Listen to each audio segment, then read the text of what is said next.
Hello विद्यार्थी मित्रांनो, कशा आहात तुम्ही? मी दत्तात्रय राऊत, तुम्ही आहात RBC ऑनलाईन या यूट्यूब चॅनलमध्ये. आज आपण बघणार आहोत बायोलॉजी प्रॅक्टिकलमध्ये पोटॅटो ऑस्मोस्कोपमधला क्वेश्चन्स आणि त्यांचे सोल्युशन्स किंवा त्याला आपण ॲन्सर्स म्हणतो. नाऊ ह्या एक्सपेरिमेंटचा जो महत्त्वाचा एम आहे study of osmosis by the potato osmoscope. ह्या एक्सपेरिमेंटमध्ये आपण पोटॅटो ऑस्मोस्कोप पोटॅटोमध्ये कॅव्हिटी निर्माण करून ऑस्मॉसिसची प्रोसेसची आपण प्रोसेस बघितलेली आहे. त्याचा मेकॅनिझम आपण स्टडी केलेला आहे बाय दी प्रॅक्टिकल्स. त्यामध्ये व्हायवामध्ये विचारले जाणारे जे प्रश्न असतात, प्रॅक्टिकल एक्झामिनेशनमध्ये जे प्रश्न विचारले जात असतात, त्या प्रश्नांमध्ये जे क्वेश्चन्स असतात ते questions based on this practical. त्यामुळं त्या प्रश्नांमध्ये कशा पद्धतीनं तुम्हाला उत्तर देणं अपेक्षित आहे.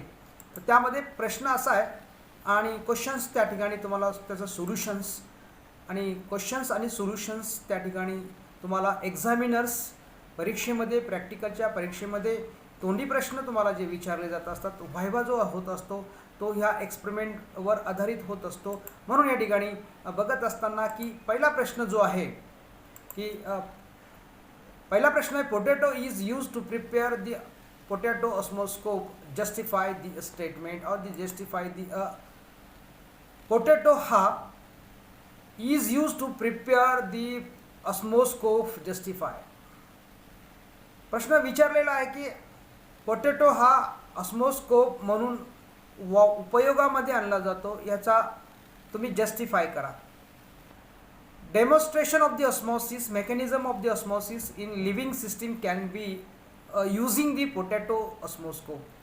म्हणजे पोटॅटो ऑस्मोस्कोप हा पोटॅटोमध्ये तयार केल्यानंतर पोटॅटोमध्ये लिव्हिंग सेल असतात आणि लिव्हिंग सेल आहे म्हणजे त्या ठिकाणी सेमी परमिएबल मेम्ब्रेन्स आहे. सेमी परमिएबल मेम्ब्रेनचं फंक्शन आहे की सलेक्टिव्ह परमिएबल नेचरचे असल्यामुळं तो सलेक्टिव्ह मॉलिक्युल्सला अलाउड करतो for the entry from outside to inside. म्हणून त्या ठिकाणी पोटॅटो ऑस्मोस्कोप बनवल्यानंतर त्याच्यामध्ये शुगर सोल्युशन ॲड केल्यानंतर त्यामध्ये entry of water into the sugar solution through the potato tissue. जे पोटॅटो टिश्यू आहेत, सेल आहेत, त्याच्यामध्ये जे मेम्ब्रेन्स आहे सलेक्टिव्ह परमिएबल मेम्ब्रेन्स, हा selective permeable membrane is allowed the selective molecules that will be sugar water solution, water to the sugar solution. These are the use as the potato osmoscope. Now the next questions is the नंतरचा जो प्रश्न आहे, define the osmotic pressure. अशा प्रकारचे प्रश्न परीक्षेमध्ये विचारले जात असतात. म्हणजे तुम्हाला व्हायवा ह्या क्वेश्चनमध्ये प्रश्न विचारले जात असतात, तुम्ही त्याला उत्तर कशा पद्धतीने द्यायला हवं आहे, त्यामध्ये उत्तर तुम्ही कशा पद्धतीनं देऊ शकताल, अशा प्रकारचं अपेक्षित उत्तर या ठिकाणी तुम्हाला देणं अपेक्षित आहे. तर ऑस्मॉटिक प्रेशर म्हणजेच defined as the pressure that must be applied solution side to the stop fluid moment when the semi permeable membrane separates solution from pure waters. अशा प्रकारचं प्रेशर जो ऑस्मॉटिक प्रेशर म्हणजेच ऑस्मॉसिसच्या प्रोसेसमध्ये निर्माण होत असतं, अप्लाइड होत असतं solution side to stop the fluid moment. Solution साईडमधून stop the fluid moment when semi permeable membrane separate. जेव्हा semi permeable membrane solution from the pure वॉटरपासून तेव्हा त्या ठिकाणी त्याचं सेपरेशन करेल, अशा पद्धतीनं त्या ठिकाणी प्रेशर हे अप्लाइड होत असतं, त्या ठिकाणी ऑस्मॉटिक प्रेशर असतं. देन नंतरचा जो प्रश्न आहे, डिफाइन दी परमिएबिलिटी. अशा प्रकारचा प्रश्न परीक्षेत तुम्हाला विचारला जात असतो. Define the permeability. परमिएबिलिटी म्हणजे काय? परमिएबिलिटीचं उत्तर तुम्हाला मराठीमध्ये पण देता येईल. तुम्हाला तुमच्या प्रॉपर अंडरस्टँडिंग प्रमाणे तुम्हाला त्याचं उत्तर या ठिकाणी एक्सटर्नल एक्झामिनर जे असतील किंवा इंटरनल एक्झामिनर असतील त्यांच्या समोर तुम्हाला त्याचं उत्तर कशा पद्धतीनं द्यायचं आहे. व्हॉट इज अ परमिएबिलिटी, तुम्ही शांतपैकी त्या व्हायवाला फेस होऊ शकता. Permeability refers to which molecule cross biological membranes. It may be also refer to which ions or the molecule pass through the pores of the channel proteins. म्हणजे permeability means the आपण कुठल्याही ठिकाणी बघितलं sale living सेलमध्ये sale wall असतो प्लांटच्या आणि sale membrane असतात. सेल वॉल हा पूर्णतः अलाउड म्हणजे परमिएबल असतो आणि सेल मेम्ब्रेन हा सेलेक्टिव्ह परमिएबल असतो. Permeability means the a molecule across the biological membranes, molecules, ions, atoms pass through the pore of the channel proteins, that is known as the permeability. अशा पद्धतीनं तुम्हाला परमिएबिलिटीचं उत्तर देणं अपेक्षित असतं. नंतरचा प्रश्न परीक्षेमध्ये विचारला जाऊ शकतो. Do you find any role of osmosis in the process? काय प्रश्न विचारलेला आहे? Osmosis in water purifications. Do you find any role of the osmosis in a purifications? म्हणजे water purification system is usually employ the process of reverse osmosis to filter out the impurification undesirable components.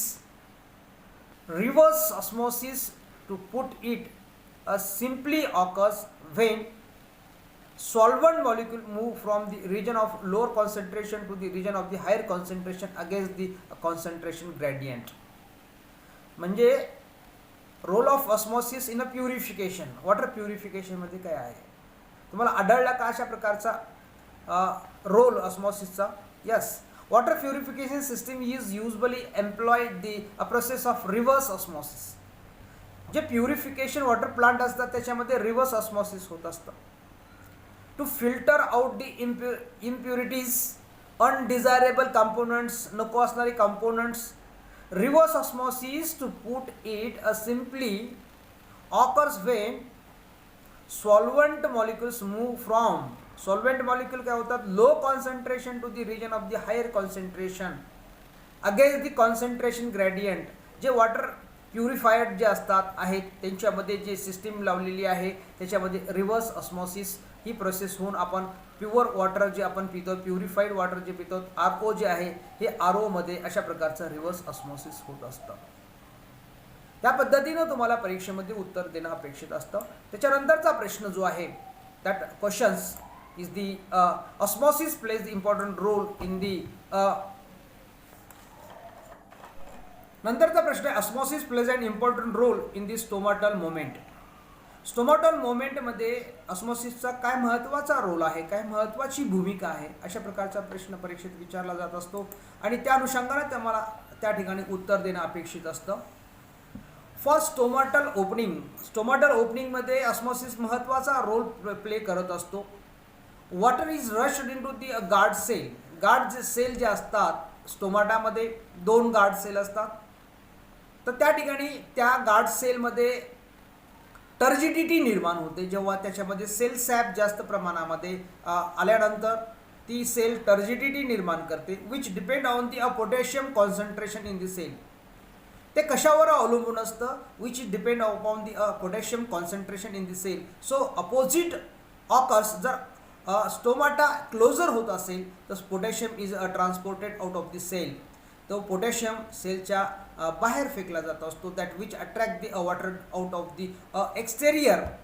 म्हणजे opening and closing of stomata depending upon the osmosis that which depend upon the potassium concentration in the sale.